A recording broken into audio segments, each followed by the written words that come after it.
আরে বৌদি, আমি জানি দাদা নেই, তুমি একা একা কিভাবে থাকো? তোমার কি কষ্ট হয় না? তখন বৌদি বলল, দেবরজি, কষ্ট তো হয়, তবুও কি আর করব, তোমার দাদা অকালে চলে গেছে, হয়তো এভাবে কষ্ট করেই আমাকে সারাটা জীবন বাঁচতে হবে। আমি বললাম, কি বলো বৌদি, তোমার কিসের কষ্ট? আমরা সবাই আছি না? তখন বৌদি বলল, আরে দেবরজি, তোমরা থাকলেই কি আর না থাকলেই কি, তোমরা কি আর আমার মনের কষ্ট বুঝবা?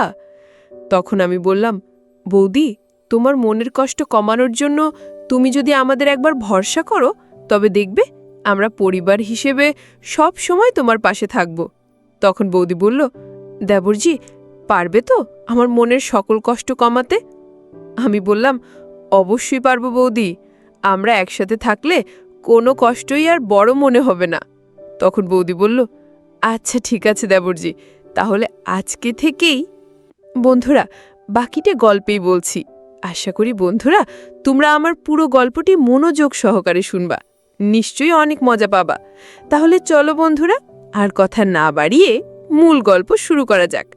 বন্ধুরা, আমার নাম নয়ন আচার্য, আমি বাংলাদেশের একজন নাগরিক। আজকে আমি তোমাদেরকে যে গল্পটি বলবো সেটি আমার বৌদিকে নিয়ে। আমাদের পরিবারটা ছিল খুব সাধারণ। ঢাকার একটা মধ্যবিত্ত এলাকায় আমরা থাকতাম। বাবা, মা, দাদা এবং আমি, এই চারজন মিলে আমাদের ছোট্ট সংসার চলত। দাদা ছিলেন আমাদের পরিবারের বড় ছেলে, সবার ভরসা। তিনি একটা স্থানীয় ব্যাংকে চাকরি করতেন এবং তার দায়িত্বশীলতা দেখে সবাই গর্বিত হতো। দাদার বিয়ে হয়েছিল কয়েক বছর আগে এবং তাদের সংসারে একটা ছোট্ট রানীর আগমন ঘটেছিল। সেই ছোট্ট মেয়েটির নাম রাখা হয়েছিল গীতা। গীতা দেখতে ছিল অসম্ভব সুন্দর। তার চোখ দুটোতে যেন একটা নির্মল আলো ছিল, যা সবাইকে আকর্ষণ করত। কিন্তু ভাগ্যের পরিপাট্যে আমাদের সেই সুখের দিনগুলো খুব তাড়াতাড়ি শেষ হয়ে গেল। দাদার বিয়ের প্রায় 2 বছর পর গীতার জন্মের মাত্র 3 বছর বয়সে একটা দুঃখজনক দুর্ঘটনা ঘটল। দাদা অফিস থেকে ফেরার পথে একটা রাস্তা দুর্ঘটনায় মারা যান। সেই খবর পেয়ে আমাদের পুরো পরিবার যেন ভেঙে পড়ল। বাবা মা অসুস্থ হয়ে পড়লেন, আর আমি তো যেন সব কিছু হারিয়ে ফেললাম। দাদা ছিলেন আমার আদর্শ। তার মৃত্যু আমাকে গভীরভাবে আঘাত করল। কিন্তু সবচেয়ে বেশি কষ্ট পেলেন বৌদি অনিমা আচার্য, আমাদের পরিবারের প্রিয় সদস্য। তিনি ছিলেন একটা শান্ত, ধৈর্যশীল মেয়ে, যিনি দাদার সাথে অত্যন্ত সুখী ছিলেন। দুর্ঘটনার পর থেকে বৌদির জীবন যেন থমকে গেল। দিনরাত তিনি শুধু দাদার কথা ভাবতেন, তার স্মৃতিতে কাঁদতেন। রাতে ঘুম আসত না, দিনে কাজকর্ম করতেন না। গীতাকে দেখাশোনা করতেন বটে, কিন্তু তার নিজের মুখে কোনো হাসি ফুটত না। আমরা সবাই মিলে বৌদিকে সান্ত্বনা দিতাম, কিন্তু তার দুঃখ কমত না। বৌদি প্রায়ই বলতেন, নয়ন, তোমার দাদা ছাড়া আমার জীবন অন্ধকার। এই কথাগুলো শুনে আমার হৃদয় ভারী হয়ে উঠত। দাদা মারা যাওয়ার পর কয়েক মাস কেটে গেল।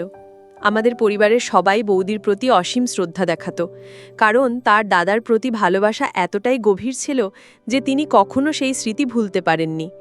বৌদি গীতাকে নিয়ে আমাদের বাড়িতেই থাকতেন, কোনোদিন অন্য কোথাও যাওয়ার কথা ভাবেননি। একদিন বৌদির বাবা এসে পড়লেন। তিনি ছিলেন একজন অবসরপ্রাপ্ত শিক্ষক, যিনি মেয়ের দুঃখ দেখে সহ্য করতে পারছিলেন না। বৌদির বাবা বললেন, অনিমা, তুমি এখানে একা একা থাকতে পারবে না, চলো আমার সাথে বাড়ি যাও। তোমার অনেক বয়স বাকি, আমি তোমার জন্য ভালো ছেলে খুঁজে বিয়ে দিয়ে দেব। কিন্তু বৌদি তার বাবার কথা শুনে মাথা নাড়লেন। তিনি বললেন, বাবা, এই বাড়িতে আমার স্বামীর স্মৃতি লুকিয়ে আছে, আমি এখান ছেলে কোথাও যাব না। গীতা তোমার দাদুর বংশের সন্তান, আমরা এখানেই থাকব। বৌদি এই দৃঢ়তা শুনে আমাদের পুরো পরিবার অবাক হয়ে গেল। বাবা মা বললেন, অনিমা, তুমি যা চাও তাই করো, তুমি আমাদের কন্যা সমান। বৌদির বাবা অনেক কষ্ট পেয়ে চলে গেলেন, কিন্তু তিনি জানতেন মেয়ের মনের কথা। এইভাবে দিনগুলো কাটতে লাগলো। বৌদি গীতাকে নিয়ে বাড়ির কাজকর্ম করতেন, কিন্তু তার চোখে সবসময় একটা শূন্যতা ঝুলে থাকত। আমি অফিসে চাকরি করতাম, সন্ধ্যায় ফিরে বাড়িতে এসে বৌদির সাথে কথা বলার চেষ্টা করতাম, কখনো গীতার খেলাধুলা নিয়ে, কখনো পরিবারের পুরনো দিনের কথা বলে। কিন্তু বৌদির মনটা সবসময় দাদার কথায় মগ্ন থাকত। একদিন রাতের বেলা যখন সবাই ঘুমিয়ে পড়েছে, আমি হঠাৎ একটা অদ্ভুত শব্দ শুনলাম। শব্দটা আসছিল বৌদির রুম থেকে।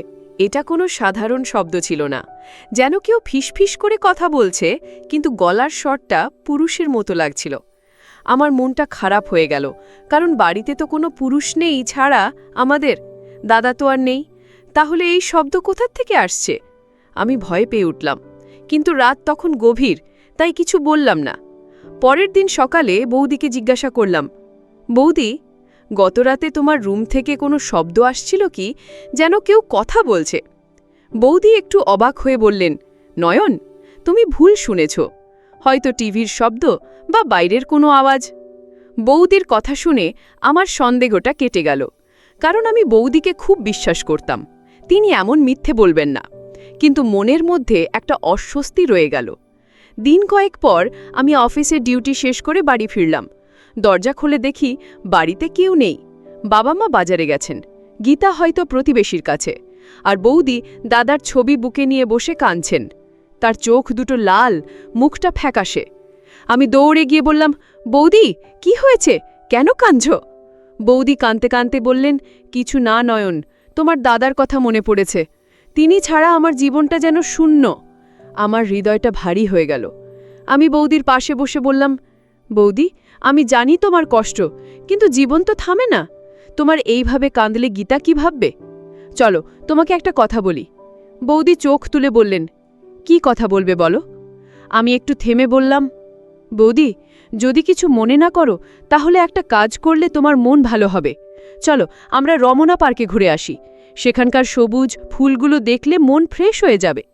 বৌদি প্রথমে একটু ইতস্তত করলেন, কিন্তু তারপর মুচকি হেসে বললেন, ঠিক আছে নয়ন, চলো যাই। আমরা দুজনে রমনা পার্কে গেলাম। সেখানে হাঁটাহাঁটি করতে করতে আমি বৌদিকে পরিবারের পুরনো গল্প বললাম, গীতার ভবিষ্যতের কথা বললাম। বৌদির মুখে ধীরে ধীরে একটা হাসি ফুটল।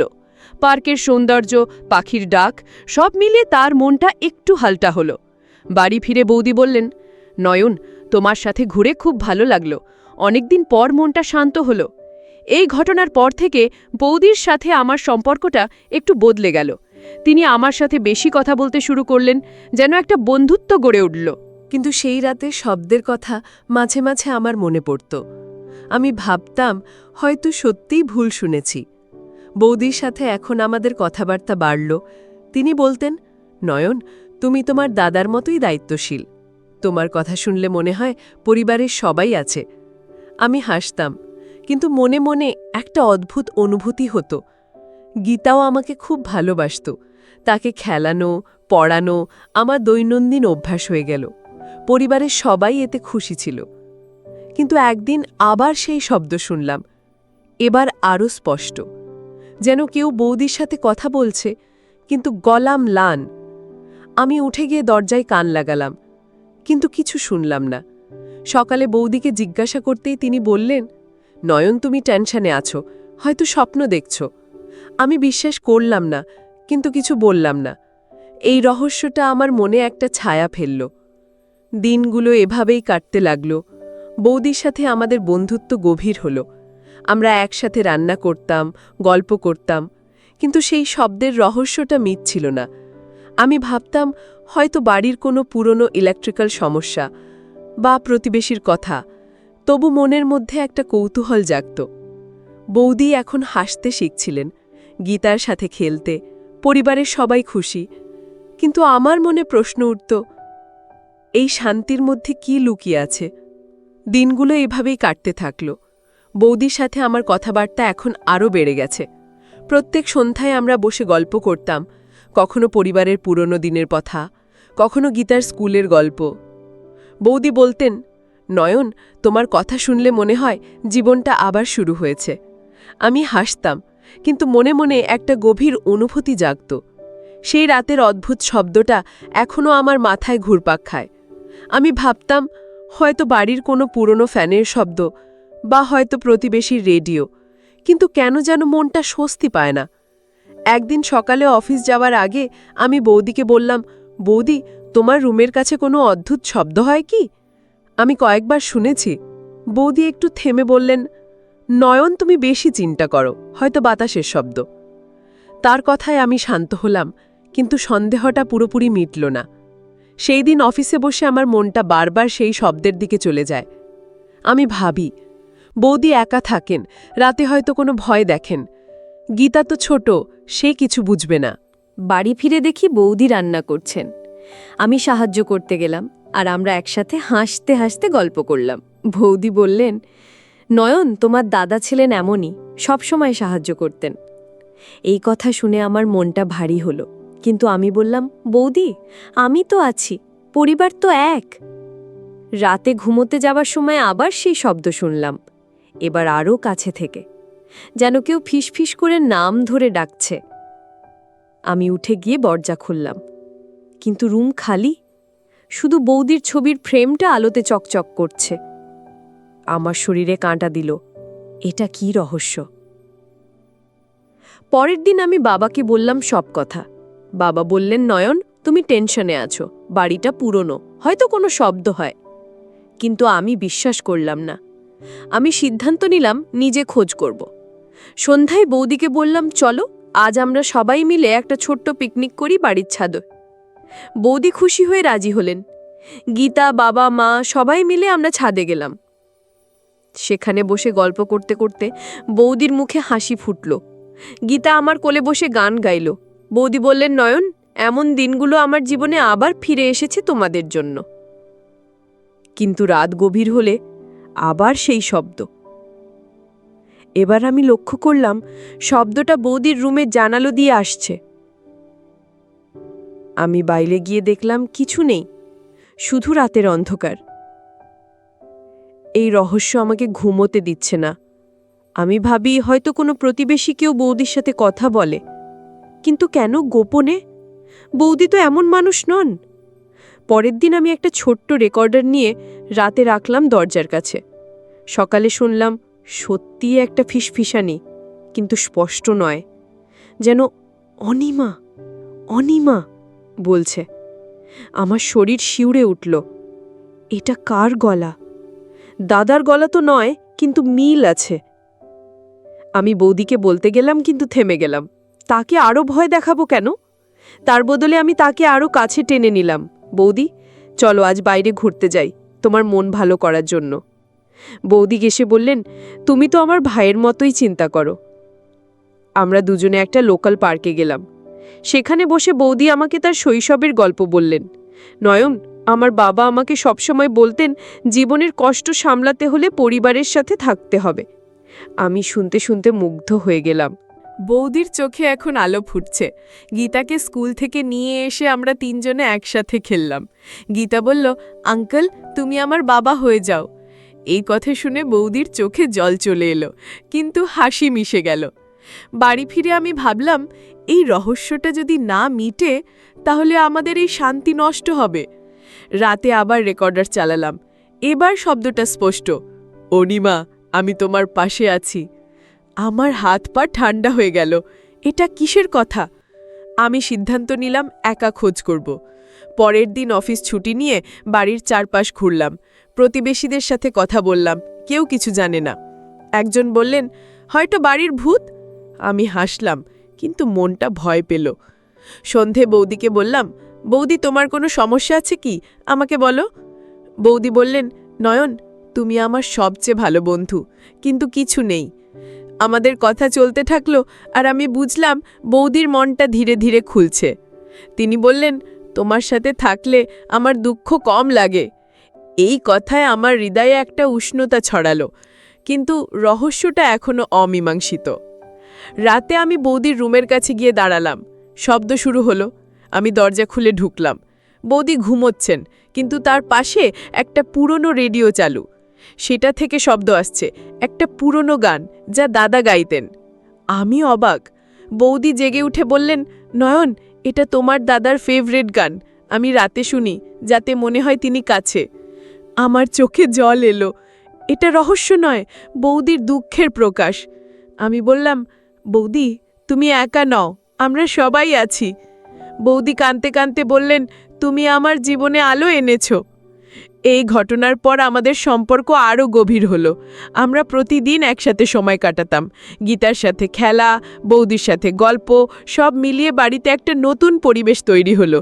কিন্তু মাঝে মাঝে আমার মনে হতো, এই বন্ধুত্বটা কোথায় যাবে? বৌদি বলতেন, নয়ন, তুমি আমার ভাইয়ের ছায়া। আমি হাসতাম, কিন্তু মনে মনে একটা অদ্ভুত অনুভূতি। পরিবারের সবাই লক্ষ্য করল বৌদির মুখে হাসি বেড়েছে। মা বললেন, নয়ন, তুমি অনিমাকে নতুন জীবন দিয়েছ। আমি খুশি হলাম, কিন্তু রহস্য মিটে গেলেও নতুন প্রশ্ন জাগল। আমাদের এই কাছাকাছি সম্পর্ক কি? একদিন আমরা সবাই মিলে একটা ছোট্ট পার্টি করলাম গীতার জন্মদিনে। বৌদি কেক বানালেন, আমি বেলুন লাগালাম। গীতা খুব খুশি। বৌদি আমার দিকে তাকিয়ে বললেন, নয়ন, তোমার জন্যই এই সুখ। আমার হৃদয় দূর দূর করল, কিন্তু আমি কিছু বললাম না। রাতে একা বসে ভাবলাম, এই অনুভূতি কি? পরিবারের সীমানায় থেকে আমরা একে অপরকে সাপোর্ট করছি, কিন্তু ধীরে ধীরে এটা বন্ধুত্বের বাইরে যাচ্ছে কি না।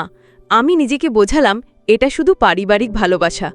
দিন কাটতে কাটতে বৌদির সাথে আমার কথা আরও গভীর হলো। তিনি বললেন, নয়ন, তোমার চোখে তোমার দাদার মতো দয়া আছে। আমি বললাম, বৌদি, তুমি আমাদের পরিবারের আলো। এই কথাগুলো আমাদের মধ্যে একটা অদৃশ্য বন্ধন তৈরি করল। গীতা এখন আমাকে বাবা বলে ডাকে, আর বৌদি হাসেন। কিন্তু সমাজের চোখে এটা কেমন লাগবে? আমি ভাবি না, শুধু বৌদির সুখ চাই। একদিন বৌদির বাবা আবার এলেন। তিনি বললেন, অনিমা, তুমি এখানে খুশি তো?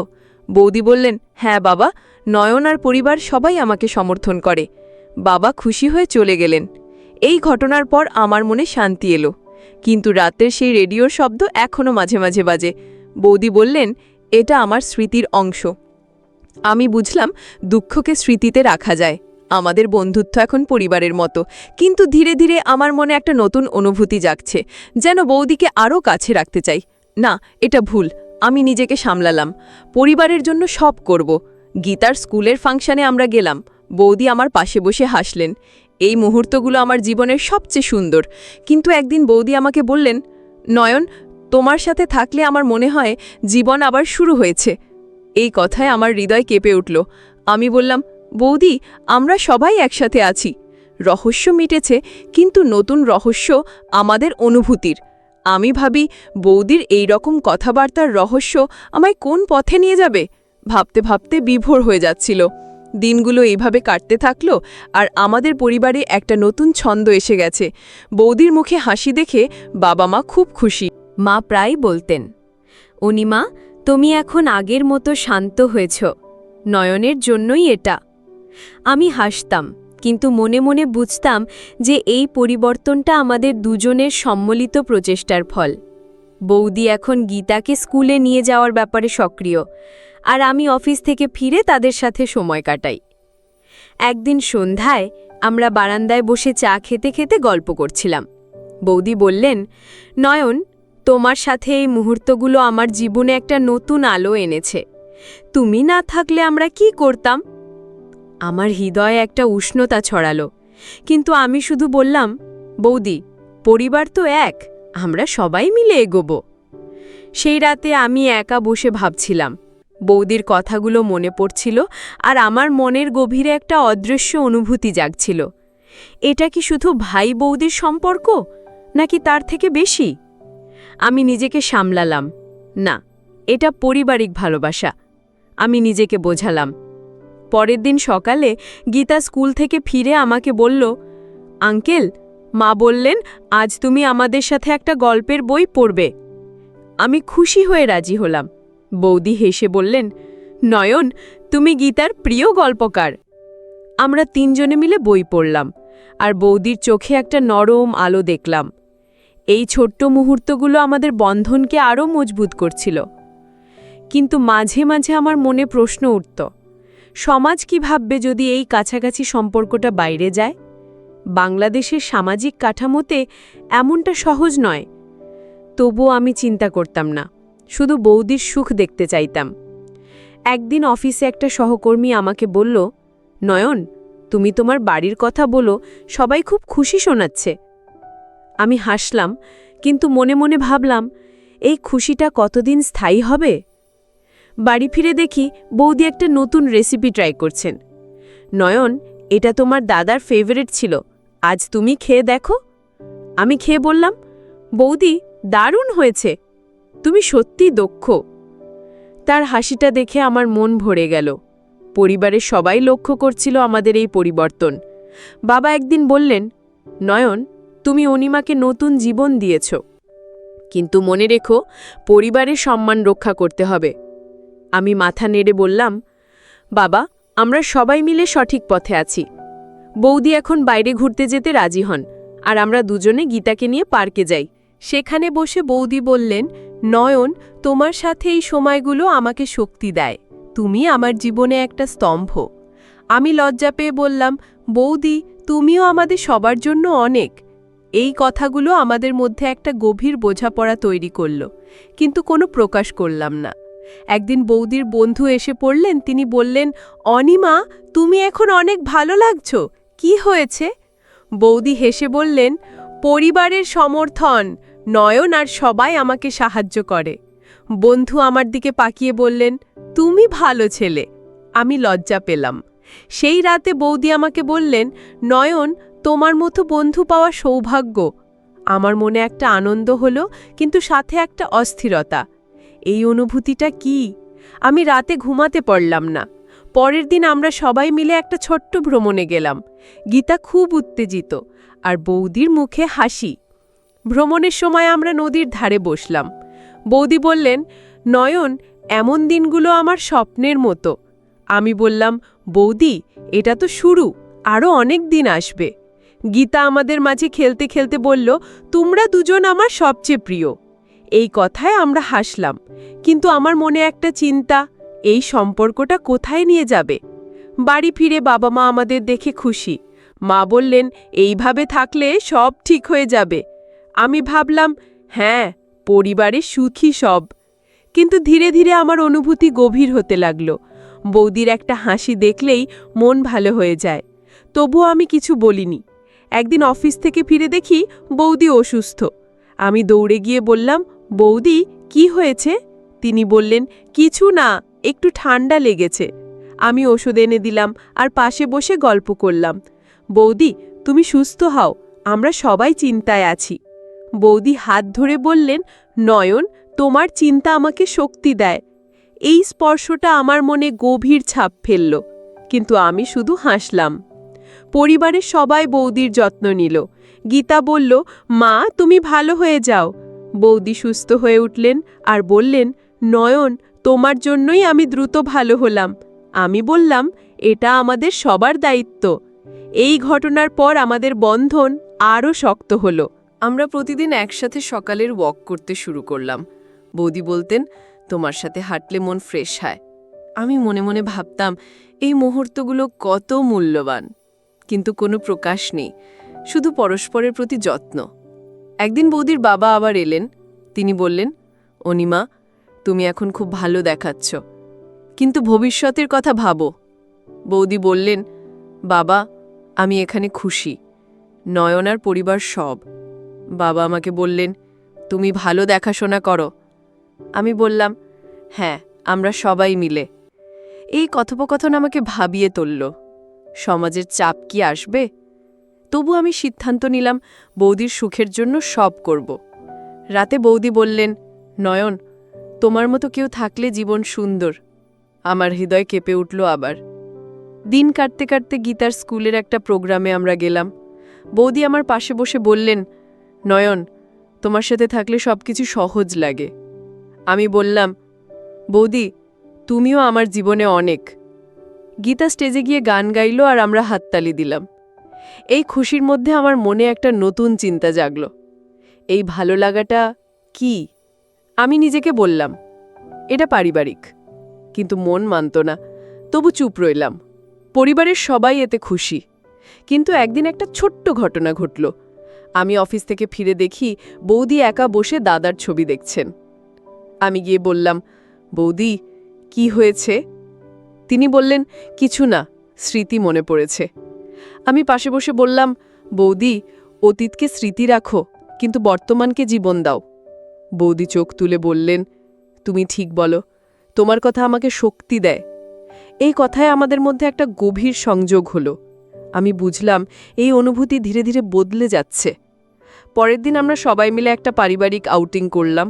বৌদি রান্না করলেন, আমি সাহায্য করলাম। গীতা খেলল, বাবা মা গল্প করলেন।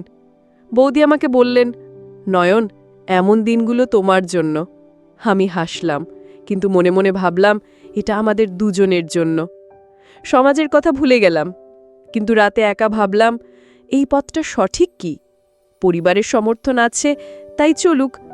বৌদির প্রতি আমার ভালো লাগা বাড়ছে, কিন্তু প্রকাশ নেই। একদিন বৌদি আমাকে একটা ছোট্ট উপহার দিলেন, একটা বই। নয়ন, এটা তোমার জন্য, তোমার মতো মানুষের জন্য। আমি অবাক হয়ে বললাম, বৌদি ধন্যবাদ, তুমি আমার জীবনকে সমৃদ্ধ করেছ। এই উপহারটা আমার মনে গভীর ছাপ ফেলল। আমরা এখন আরও কাছাকাছি, কিন্তু সীমানা মেনে। গীতা বলল, তোমরা দুজন আমার হিরো। এই কথায় আমরা হাসলাম। পরিবারের এই সুখ আমাকে শান্তি দেয়, কিন্তু মাঝে মাঝে আমার মনে একটা রহস্য জাগে।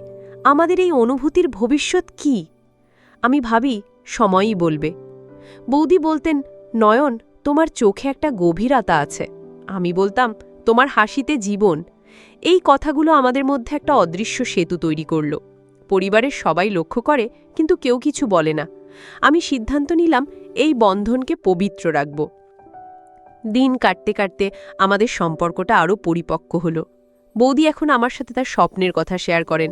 নয়ন, আমি চাই গীতা ভালো হোক আর পরিবার সুখী। আমি বলি, আমরা সবাই মিলে তাই করব। এই কথায় আমার মন ভরে যায়, কিন্তু গভীর একটা ভালোবাসার ছোঁয়া লাগছে, তবু চুপ। সমাজের চোখ এড়িয়ে আমরা এগোচ্ছি। একদিন মা বললেন, তোমরা দুজনের মধ্যে একটা ভালো বোঝাপড়া। আমি হাসলাম। এই রহস্যময় অনুভূতি আমাদেরকে বেঁধে রাখছে। পরিবারের এই শান্তি আমাকে খুশি করে, কিন্তু আমি জানি শীঘ্রই এই অনুভূতিগুলো প্রকাশিত হবে। ততক্ষণ পর্যন্ত এই বন্ধুত্ব আর যত্ন চালিয়ে যাব। বৌদির মুখে হাসি দেখা আমার সবচেয়ে বড় সুখ। দিনগুলো এভাবে কাটতে থাকলো, আর আমাদের পরিবারে একটা গভীর শান্তি নেমে এসেছে। বৌদির সাথে আমার সম্পর্কটা এখন একটা অদৃশ্য সুতোয় বাঁধা, যেখানে কথা না বলেও আমরা একে অপরকে বুঝতে পারি। প্রত্যেক সকালে আমরা একসাথে চা খাই, গীতাকে স্কুলে পাঠাই, আর সন্ধ্যায় গল্প করি। বৌদি বলতেন, নয়ন, তোমার উপস্থিতি আমার জীবনকে পূর্ণ করে। আমি শুনে হাসতাম, কিন্তু মনে মনে জানতাম যে এই ভালো লাগাটা এখন আর শুধু বন্ধুত্ব নয়, এটা একটা গভীর ভালোবাসা, যা পরিবারের সীমানায় বেড়ে উঠেছে। কিন্তু আমি কখনো প্রকাশ করিনি, কারণ সমাজের চোখ এবং পরিবারের সম্মানের কথা মনে পড়ত। তবু প্রতিদিন এই অনুভূতি বাড়তে থাকল। একদিন সন্ধ্যায় আমরা বারান্দায় বসে আকাশ দেখছিলাম। গীতা ঘুমিয়ে পড়েছে, বাবা মা তাদের রুমে। বৌদি হঠাৎ বললেন, নয়ন, তোমার সাথে এই দিনগুলো আমাকে ভাবায় যে জীবনের দ্বিতীয় অধ্যায় শুরু হয়েছে। আমার হৃদয় দূর দূর করে উঠল। আমি একটু থেমে বললাম, বৌদি, তোমার কথা আমারও মনে হয়। তুমি আমার জীবনে একটা নতুন আলো এনেছ। তার চোখে একটা নরম দৃষ্টি পড়ল, আর আমরা দুজনে চুপ করে রইলাম। এই নীরবতায় আমাদের মনের কথা যেন প্রকাশিত হল, কিন্তু এখনও আমরা কিছু বলিনি, শুধু একে অপরের দিকে তাকিয়ে হাসলাম। এই মুহূর্তটা আমার জীবনের সবচেয়ে স্মরণীয়। পরের দিন সকালে আমি অফিস যাওয়ার আগে বৌদিকে বললাম, বৌদি, আজ সন্ধ্যায় আমরা সবাই মিলে একটা গুরুত্বপূর্ণ কথা বলবো। তিনি অবাক হয়ে বললেন, কি কথা নয়ন? আমি বললাম, পরিবারের সবাইকে বলবো, তুমি চিন্তা করো না। সারাদিন অফিসে আমার মন বসেনি। আমি ভাবছিলাম এই অনুভূতিগুলোকে কিভাবে প্রকাশ করব। বাড়ি ফিরে দেখি বৌদি গীতাকে খাইয়ে দিচ্ছেন। আমি পাশে গিয়ে বললাম, বৌদি, তোমার মনের কথা আমি বুঝি, আমারও তাই। তিনি চোখ নামিয়ে বললেন, নয়ন, আমি জানি, কিন্তু সমাজ কি বলবে? আমি বললাম, পরিবারের সমর্থন থাকলে সব ঠিক হবে। সন্ধ্যায় আমরা সবাই লিভিং রুমে বসলাম, বাবা মা, বৌদি, গীতা, সবাই। আমি গলা খাকরি দিয়ে বললাম, বাবা মা, আমি একটা কথা বলতে চাই। দাদা মারা যাওয়ার পর আমরা সবাই মিলে বৌদিকে সমর্থন করেছি, কিন্তু ধীরে ধীরে আমার মনে বৌদির প্রতি একটা গভীর ভালোবাসা জন্মেছে। এটা শুধু ভাইয়ের নয়, একটা জীবন সঙ্গীর ভালোবাসা। রুমটা যেন থমকে গেল। বৌদি চোখ নামিয়ে বসে রইলেন। মা অবাক হয়ে বললেন, নয়ন, তুমি কি বলছো? আমি বললাম, মা, এটা পবিত্র ভালোবাসা। আমি বৌদিকে সুখী করতে চাই, পরিবারের মতো। বৌদি তখন উঠে বললেন, বাবা মা, নয়ন ঠিক বলছে, আমারও মনে তার প্রতি একই অনুভূতি। দাদার স্মৃতি আমার হৃদয়ে আছে, কিন্তু নয়ন আমাকে নতুন জীবন দিয়েছে। আমরা দুজনে পরিবারের মতো এক হতে চাই। বাবা চুপ করে শুনলেন, তারপর বললেন, এটা আমাদের সমাজে অস্বাভাবিক নয়, যদি তোমরা দুজনে সুখী হও তাহলে পরিবার সমর্থন করবে। মা কাঁদতে কাঁদতে বললেন, অনিমা, তুমি আমাদের কন্যা, নয়ন, তুমি ভালো দেখাশোনা করবে। গীতা বলল, আঙ্কেল, তুমি আমার বাবা হবে? আমরা সবাই হাসলাম, আর এই মুহূর্তে আমাদের মনের কথা প্রকাশিত হলো। পরের কয়েকদিন আমরা পরিবার মিলে এই সিদ্ধান্ত নিয়ে আলোচনা করলাম। বৌদির বাবা এসে পড়লেন। তিনি শুনে বললেন, যদি পরিবারের সম্মতি থাকে তাহলে আমারও কোনো আপত্তি নেই, অনিনা সুখী হোক। সমাজের কিছু কথা শুনলাম, কিন্তু পরিবারের শক্তি আমাদের সামলালো। আমরা সিদ্ধান্ত নিলাম একটা সাধারণ পারিবারিক অনুষ্ঠানে আমরা বিয়ে করব। বৌদি বললেন, নয়ন, এটা আমাদের পবিত্র বন্ধন। আমি বললাম, হ্যাঁ, এতে আমরা সবাই মিলে সুখী হব। গীতা খুব উত্তেজিত। সে বলল, এখন আমার 2 বাবা মা। বিয়ের দিন এলো। আমাদের ছোট্ট বাড়িতে পরিবার এবং কয়েকজন নিকট আত্মীয় মিলে অনুষ্ঠান হলো। বৌদি সাদা শাড়ি পরে অসম্ভব সুন্দর লাগছিলেন। আমি তার হাত ধরে বললাম, অনিমা, আজ থেকে আমরা এক। তিনি হেসে বললেন, নয়ন, তোমার সাথে আমার জীবন পূর্ণ। বাবা মা আশীর্বাদ দিলেন, গীতা ফুল ঝরালো। এই অনুষ্ঠানটা ছিল পুরোপুরি পারিবারিক এবং পবিত্র, কোনো বিলাসিতা ছিল না। সমাজের কিছু কথা শুনলেও আমরা জানতাম যে ভালোবাসা সব জয় করে। বিয়ের পর আমরা সবাই মিলে খাবার খেলাম আর হাসি আনন্দে দিন কাটল। বিয়ের পর আমাদের জীবনটা আরও সুন্দর হয়ে উঠল।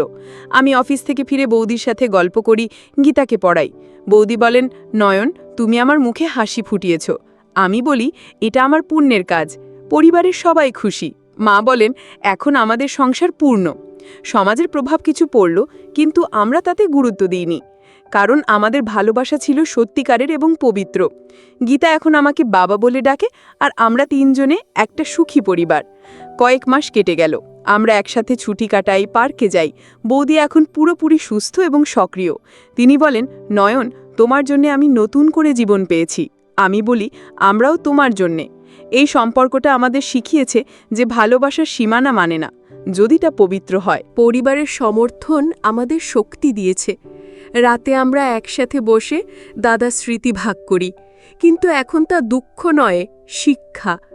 একদিন বৌদির বাবা এসে বললেন, তোমরা সুখী দেখে আমার মন ভরে গেছে। আমরা হাসলাম। সমাজ ধীরে ধীরে আমাদের মেনে নিল, কারণ আমাদের জীবনটা ছিল উদাহরণস্বরূপ। আমি ভাবি, একটা বিধবা মেয়ের মুখে হাসি ফোটানো সত্যিই পুণ্যের কাজ। এটা আমার জীবনের সবচেয়ে বড় অর্জন। গীতা এখন স্কুলে ভালো করছে, আর আমরা সবাই মিলে তার ভবিষ্যৎ গড়ছি। এই সুখের মধ্যে আমরা জানি, জীবনের কঠিন সময় পার করতে পরিবারের ভালোবাসা সবচেয়ে বড় শক্তি। গল্পের শেষে বন্ধুরা, আমি তোমাদেরকে বলতে চাই, জীবনে দুঃখ আসলে তাকে সামলাতে হবে পরিবারের সাথে মিলে। ভালোবাসা যদি সত্যিকারের হয়, তাহলে সমাজের চোখ এড়িয়ে যায় না, বরং তা গ্রহণ করে। বিধবা মেয়েদের জন্য সমাজে আরও সমর্থন দরকার, যাতে তারা নতুন করে জীবন শুরু করতে পারে। আমাদের মতো অনেক পরিবার আছে যারা এমন পবিত্র বন্ধন গড়ে। সবাইকে বলবো, পরিবারকে সম্মান করো, ভালোবাসাকে পবিত্র রাখো, আর দুঃখকে শক্তিতে পরিণত করো। তাহলে হয়তো বৌদির মতো মানুষেরা কোনো অন্যায় কাজে লিপ্ত হবে না, তারা বেঁচে থাকার অবলম্বন খুঁজে পাবে। মনে রাখবেন, বিধবারা বিধাতার অভিশাপ নয়, বিধবারা বিধাতারই সৃষ্টি। তাদের মন বোঝা, তাদের দায়িত্ব নেওয়া আমাদের প্রত্যেকের কর্তব্য। বন্ধুরা, গল্পটি যদি তোমাদের ভালো লাগে তাহলে লাইক, শেয়ার এবং সাবস্ক্রাইব করে পাশে থেকো। আর বন্ধুরা, তোমরা এতক্ষণ ধৈর্য ধরে আমার গল্পটি শোনার জন্য তোমাদের সবাইকে অসংখ্য ধন্যবাদ।